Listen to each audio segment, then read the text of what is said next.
Amos is a prophet that I hope I don't have to walk in his shoes.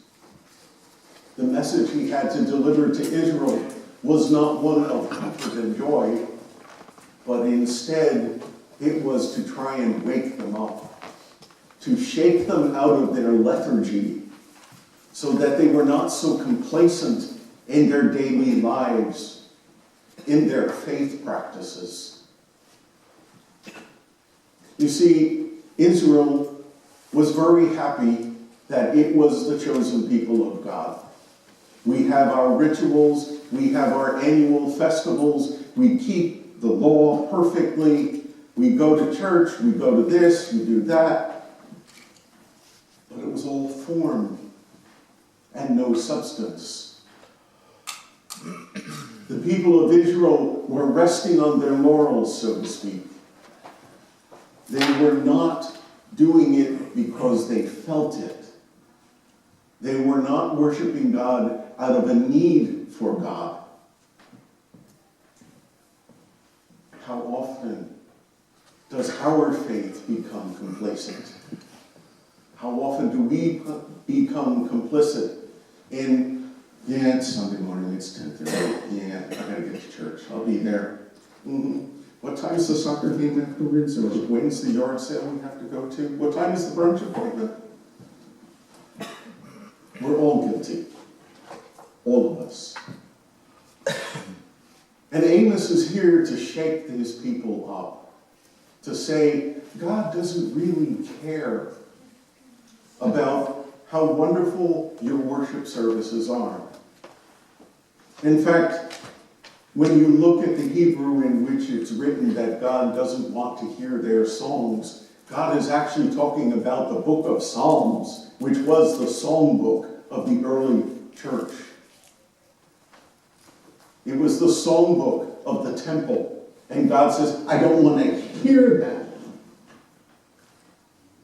Because while you're on your way to the temple, while you are sitting there listening to the priest go through the liturgy, while you are hearing the psalms sung and singing praise to God, in the street, there are people who have no food, who have no home, who are having their land taken away from them because they cannot pay the debt that they owe. Let justice prevail.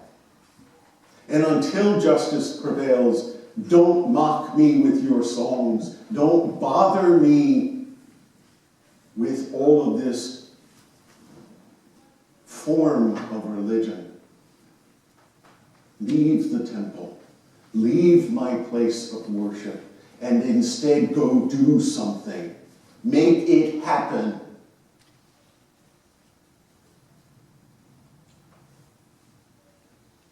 Last week, Sunday, as a small congregation was worshiping in Texas, a gunman entered their sanctuary and with an automatic weapon killed way too many people, took way too many lives. It's not the first time that people have been killed in ridiculous numbers in this country. Just within this season. In Las Vegas.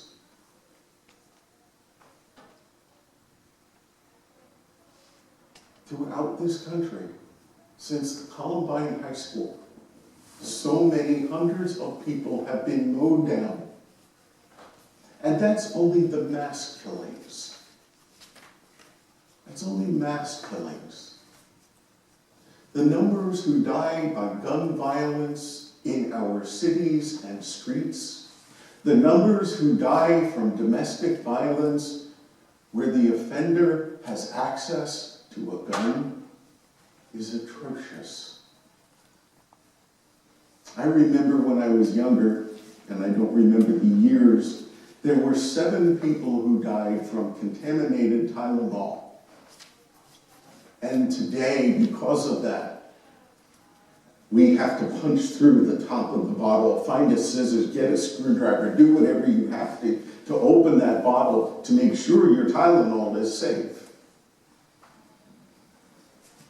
People were dying in record numbers in motor vehicles because the motor vehicles were not made in a way that was safe. So our government put in regulations to regulate automobiles so that we have to wear seatbelts. We have to drive within a speed limit. Cars are made safer so that they won't kill you themselves. And we require everyone to have a license and to receive instruction and to pay insurance to own that vehicle. And what's happened? No one dies, or I shouldn't say no one dies. The death rate in automobile accidents, or death by auto, is significantly reduced from where it was in the 1950s and the 1960s.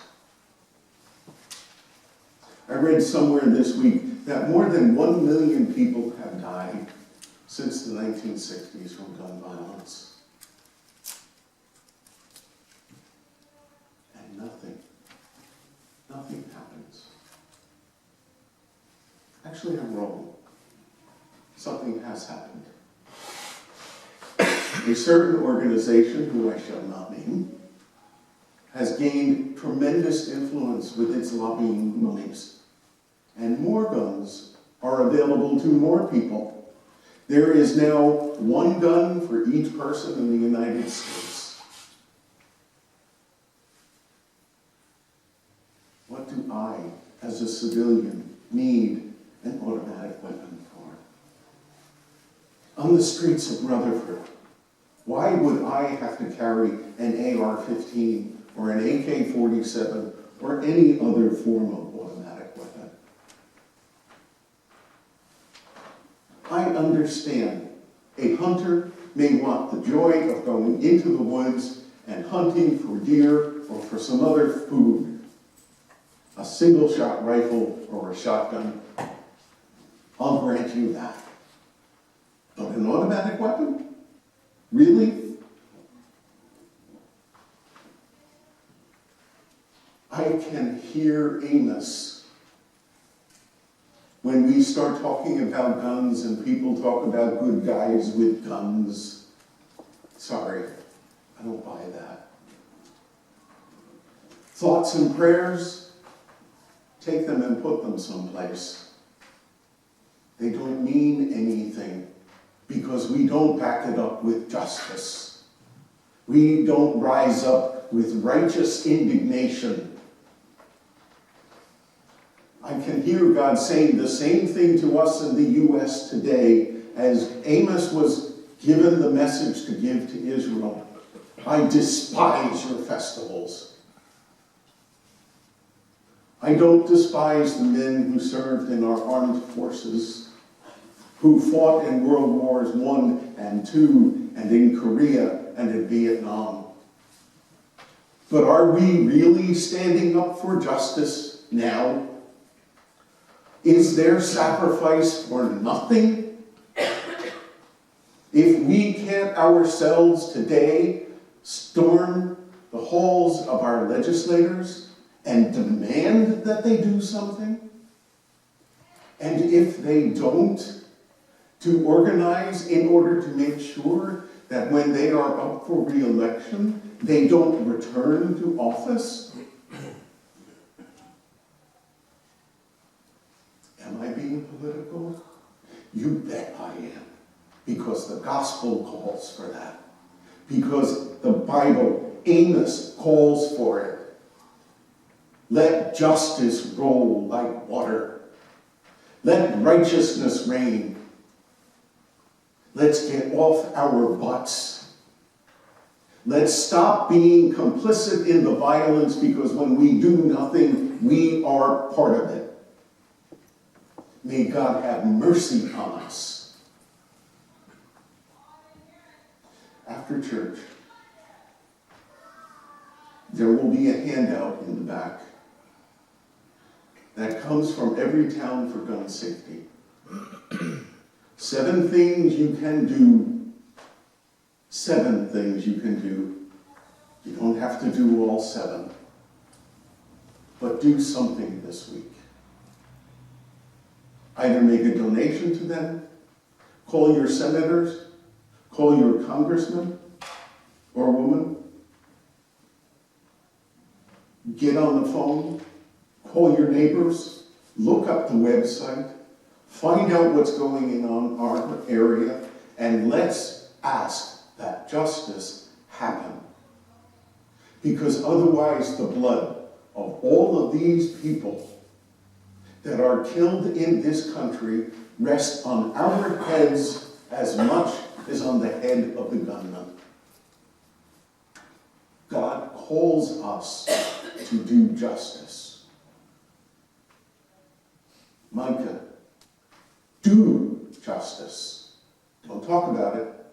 Think about it, yes. Talk about it, but then do justice. That, my friends, is what mission is all about. Let's stand and sing together. Let justice flow like streams.